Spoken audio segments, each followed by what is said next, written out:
Okay, thank you, Dr. Banai and Mr. Kanfi.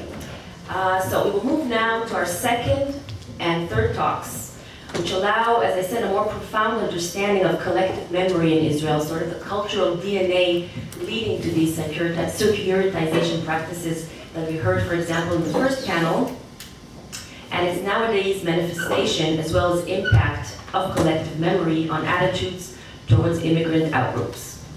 So our second speaker is Professor Oren Meyers, who is an associate professor in the Department of Communication at the University of Haifa. Professor Meyers received his PhD from the Annenberg School of Communication at the University of Pennsylvania.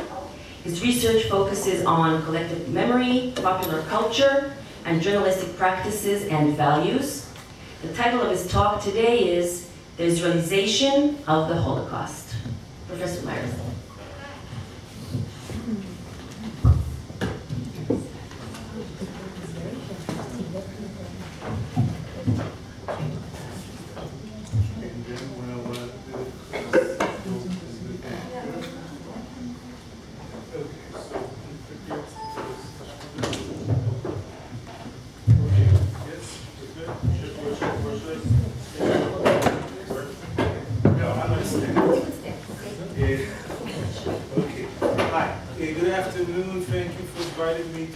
In this conference, I apologize for late. I was teaching until not long ago.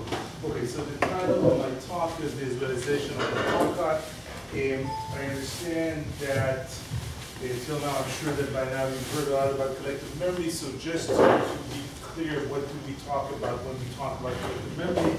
My working definition, which I borrow from the work of Oren, talks about collective memory being constructed through the work of two complementary components. The first one is the one that we might be thinking about when we think about collective memory, which is all of those mnemonic, the system of mnemonic signifiers placed all across us in the cultural sphere, the books, the monuments, the museums, the movies that narrate stories about the past. Yad Vashem would be a prime example. But then there's also the abstract component, which is the way in which we think about the past in our heads. And if you know the works by Howard Schuman and his associates, there's a small strand of research in collective memory that studies people that actually does surveys. And collective memory is created through this interplay between those two components, the concrete component and the concrete and the abstract component. Just small, brutal self-promotion, crude self-promotion. My work here is based, which I'm actually not going to talk a lot about. I know all academics say that, but I'm actually not going to talk a lot about. My work is based on the work I've done with two of my dear colleagues, Eyal Zandberg and Moti Nagel, with two books, one talking in general about media memory, which I'll elaborate on in a second, and the second one talking specifically about the operation of Israeli media on Holocaust Day, on Israel's Memorial Day for the Holocaust and the heroism. The general area of study that interests us as communication scholars is media memory, which is to say, and I'll quote myself, a systematic exploration of collective paths that are narrated by the media, through the media, and about the media. Through the media means the way in which the media is used as a system through which memory agents promote their interpretations of the past, political parties, the state, various interest groups, and so on. And by the media means the specific abilities or confines that construct the way in which the media narrates stories about the past. If it's on television, it needs to be visual. If it's on the radio, there needs to be sound bites and so on and so forth, and also issues of economic issues and professional norms and standards and so on. And the last component is about the media. Our argument, which is not necessarily our original argument, is that whenever the media narrates a story about the past, or whenever the media narrates any kind of an important story, it is always also the story of the media about itself. So we're talking about this interplay between those two components, by the media, through the media, and about the media. I want to talk today about two issues pertaining to the construction of the Israeli memory of the Holocaust. The first issue which I'll talk about is the Israelization of the Holocaust, which is simply put the ongoing presence of the Holocaust in Israeli culture as a fundamental interpretive frame. And although the word securitization, which is hard to pronounce, does not appear in the title of my talk, you will see it kind of figures in within the issues I'm talking about. And the second part of the talk will be a crude attempt, I know it is very crude and simplistic, but to provide some kind of a framework into understanding the way in which the cultural memory of the Holocaust has developed through the years, of course, with an understandable focus on the media. So, to give one example, what do I talk about when I talk about the Israelization of the Holocaust? This is a clip that is taken from one of our studies. This is from 1996. It's in a minute, we'll see it.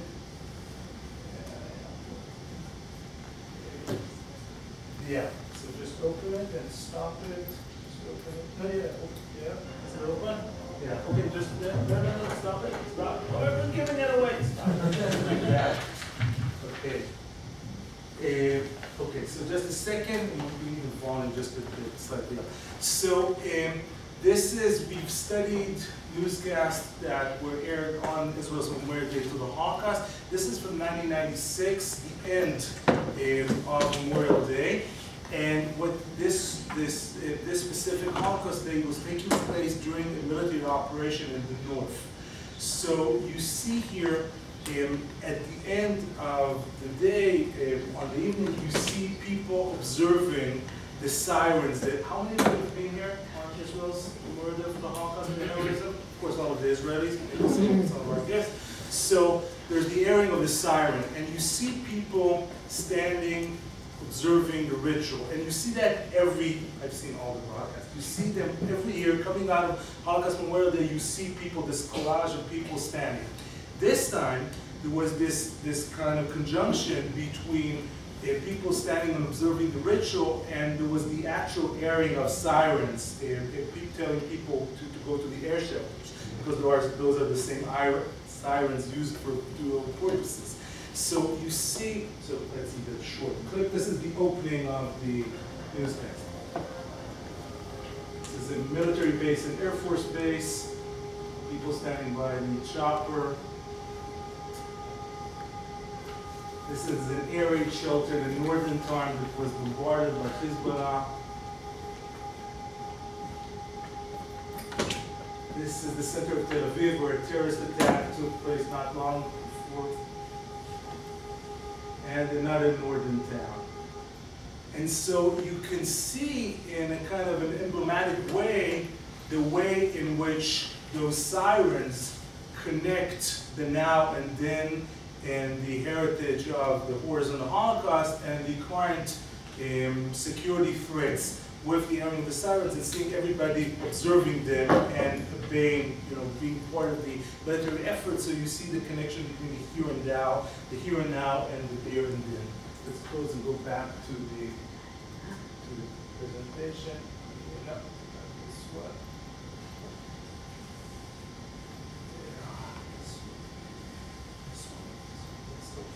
So to follow Michael Schretzler's observation between commemorative and non-commemorative memory, the first example was a commemorative mention of the Holocaust, because it dealt with the memory of the Holocaust on a day in which we stop everything and think about the memory of the Holocaust. But the Holocaust works as an interpretive frame in Israeli culture on many occasions, actually most occasions, on context, within contexts that have no relations to the Holocaust. So one example, there are many of them, is the Man magazine Blazer. I'm sure there are other similar magazines. I know in the States there are, I'm sure in Germany there is, which is a Man magazine, which is about cars and sports and women who are not well bred. I mean, they might be well bred, but don't wear a lot. And one of the regular columns on this Man's magazine is called Whatever Balamadati. And they usually take a kind of an older man who talks about the lessons he's learned from life. So of course this has nothing to do with the Holocaust, I would assume. So this is Shimon Chernucha, who is the legendary soccer player of Bitar Yerushalayim, which is a well-known well-known and well-beloved soccer team, and he's now in his 80s, and he is talking about what he's learned from life in a regular, you know, the equivalent of GQ or Esquire. Okay, so he says, once I was young and handsome, now I'm just handsome. It's a pity that in my day soccer players did not date models, because soccer players tend to date models and so on. Then he switches, and this is verbatim, okay? 140848 was my father's number in Auschwitz. I bought a lottery subscription with this number. I didn't do it in order to win, but rather in order to remember. My father weighed 81 pounds when he was liberated from the concentration camp. I still have a prisoner's stripe uniform. The 4 boys and 11 grandchildren I have are my true victory over the Germans. Okay? So you have the Holocaust operating as an interpretive frame both on commemorative occasions in which society supposedly halts everything it does and thinks about its past and the meaning of its past, but also on routine, non-commemorative occasions in which the Holocaust looms kind of as a background interpretive frame, and you go back and forth between the sacred and the mundane, back and forth. If you want to, okay, show you pictures of the kids. Okay, so if you try to provide some kind of an analytic understanding, basic understanding of the way in which the Holocaust has been shaped through the years and this process of the Israelization of the Holocaust, you can talk in general about again crudely, about three basic eras. The first band being more or less the first 2 decades or 2.5 decades for the existence of Israel. Then until the mid-80s or into the early 90s, you have a second phase, and then there's the phase in which we are currently experiencing. The first phase is the one in which there was constructed this kind of dichotomy between Holocaust and heroism. And so, for example, the date that marks the Holocaust in Israel is called Yom HaZikaron LaShoah VeLagvura, which is literally Memorial Day for the Holocaust and the heroism, which of course constructs a kind of a dichotomy between Holocaust and heroism. Holocaust heroism, which is the word dedicated to the few who did rebel against the fight against the Germans, and the many who did not, who fall under the category of the Holocaust. And so during the first 2 or 2.5 decades, Holocaust commemoration was preserved, was mainly addressed to formal voices within formal context, with people, within the public stage, where people were carefully chosen in order to narrate this story of Holocaust, and especially with reference to the heroism. There was the silencing of the majority of the survivors who did not fit within this framework. And the Holocaust itself was harnessed, was incorporated into a larger Zionist, what Israel would call a master commemorative narrative. There's no place which is most better to demonstrate the operation of this master commemorative narrative through this continuum of holidays during this spring. So you have here the Israel's Independence Day and Passover, which were of course predetermined. But then the state decided to establish Israel's Memorial Day for the Holocaust and then the Memorial Day for the fallen soldiers in between, in a way that creates a story through the construction of time. And so Passover is the day, it celebrates Exodus, of course, and when the Jewish people was created. Then you have exile, and supposedly the punishment or the outcome of exile is, of course, the Holocaust, which is the sacrifice, which is to a large extent in vain. Then you have the sacrifice of the fallen soldiers. There are 7 days, of course, between the two, which echoes the Jewish Shiva. And you have the justified sacrifice of the soldiers that immediately leads to Independence Day. So you have here the story of a nation, which is narrated in a chronological way in order to create a kind of a mythical order. Moving on. Throughout 20 or 30 years later, after the the establishment of the State of Israel, we saw a shift within the way in which the Holocaust was narrated, with a kind of the more personalized turn and the acceptance of stories that are more varied from various types of survivors, and of course with the dominance of second-generation survivors, which are people, which are sons and daughters of people who actually survived the Holocaust. One prime example, maybe the most dominant example in the public sphere, is the very famous rock album called Efir Ve'Avak, Ashes and Dust, created by Yaakov Gilad and the Poikel, both of them sons of Holocaust survivors, and which just became, throughout the last 30 years or so, kind of an emblem of current Israeli memorial Holocaust culture. Most of the songs in this album deal directly, but mostly indirectly, with the memory of the Holocaust and with the Holocaust, but they've gained this cultural significance of dealing with the Holocaust. And I want to show you the way in which the Holocaust is told as an Israeli story, as an embedded within Israeli culture, to an analysis of the pattern of the airings of the songs of the album. So, numbers, but I'll explain it. Okay, so we did an analysis of the patterns of the airings of the songs on all radio stations through 50 years or so. I want to show you just one demonstrative example. So, to this meeting point between the conventions of cultural, commercial culture and the attributes of Israeli Holocaust memory. So, there are two songs. There is a song which is actually chanted, which is called Small Station Treblinka, in which the word Treblinka appears 30 or so times.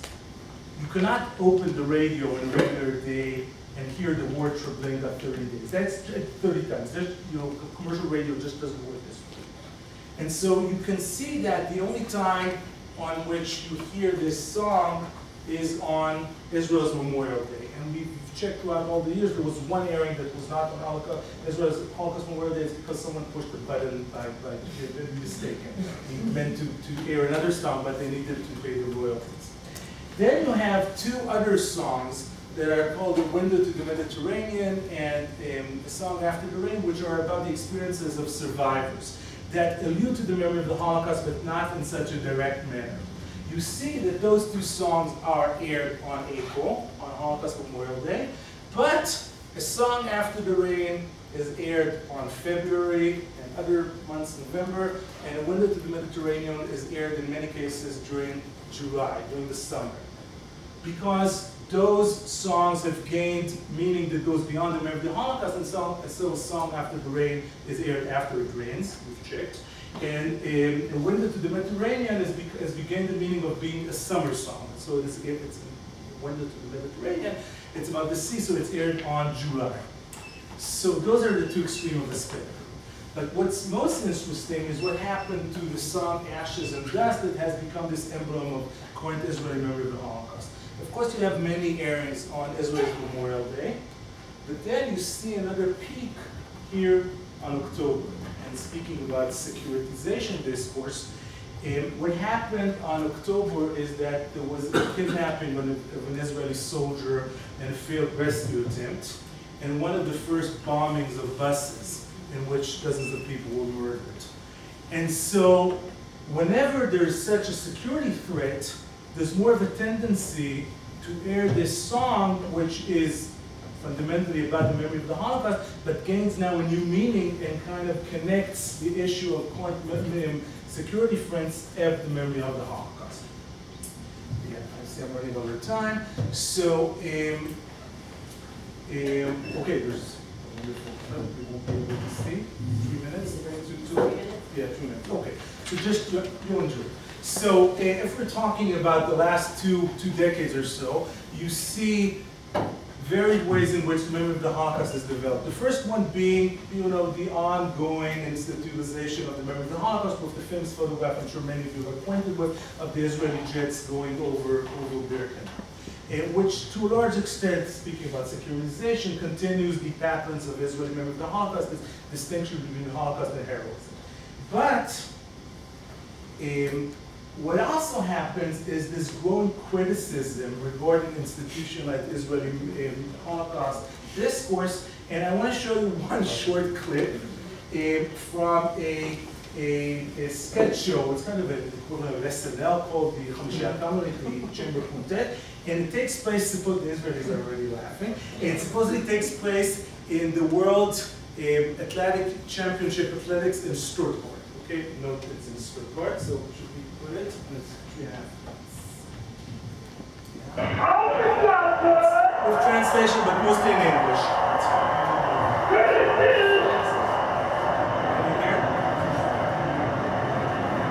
Excuse me, Dr. Oren.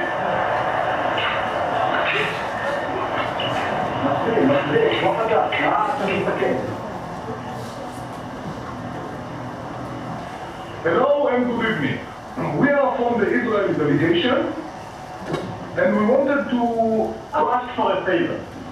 Look, I'll be honest with you, it's about the Bahor chicken under 6, the little one. He is, how do you say, not very fast, slow even, very, but very talented, very. And we wanted to ask you for a little favor, nothing big, just to give him 5-6 meters for. What do you say? Only 6 meters. Anywhere you will get lost. We just want to smell the Ashpala. You know, it's not nice. His mother is in the heroin stadium. In the stadium. Look over there, his mother. Very brave women. After all she's been through, she came back to here to see her son running. It breaks her heart. Look at them, they are all stories. Only him with the people act like a Magnot Article. But we are asking from you. Just a little help to smother the historic event. No, what do you say? 8 meters? What time? אתם הגויים לב שלהם יש לכם. אני מאוד להשפיע אותם. תרגע, כל דבר. שאני רגע, שקט תירגע. המלבד השם. You not teaching them? I'm the same as the world watching us. You don't care. Haven't the Jewish people suffered enough? Haven't the Jewish people suffered enough? חבל על המרבים, תרגע. מה כבר ביקשנו? מתי ביקשנו? לבצע? 9 מטר, זה הכל. למה אני רוצה להספיק? Come on, finish the work. I need you to finish the work. Finish the work. Die. Ich hab das noch gerade, da ist man.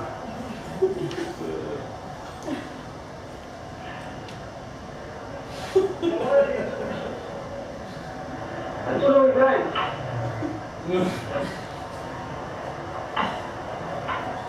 The Jewish people, thank you very much. You are a great man. Thank you very much. Oh, go let go. Stop! Not too much! He's a good boy. Yeah. You are a great man. Thank you very much. Thank you very much. Pesach Kasher here. Thank you. After this, we take your details and build a big tree on your name in the Hasidic Boulevard Universe in Jerusalem. Yeah. Danke schön. Okay. Just a small thing, if it's not too much. Before you yeah. Just give him a little with the eye. Don't give it with the eye. He's a good boy. Him. Yeah. Good. He's a good boy. Good. Thank you. Shalom. Shalom. Thank you. Shalom.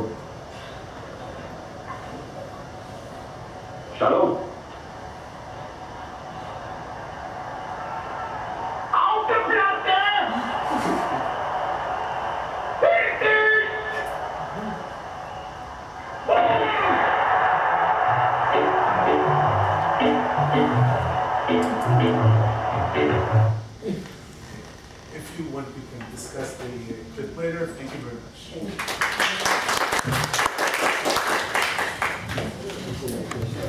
Okay. Thank you, Professor Meyers. Okay, moving to our last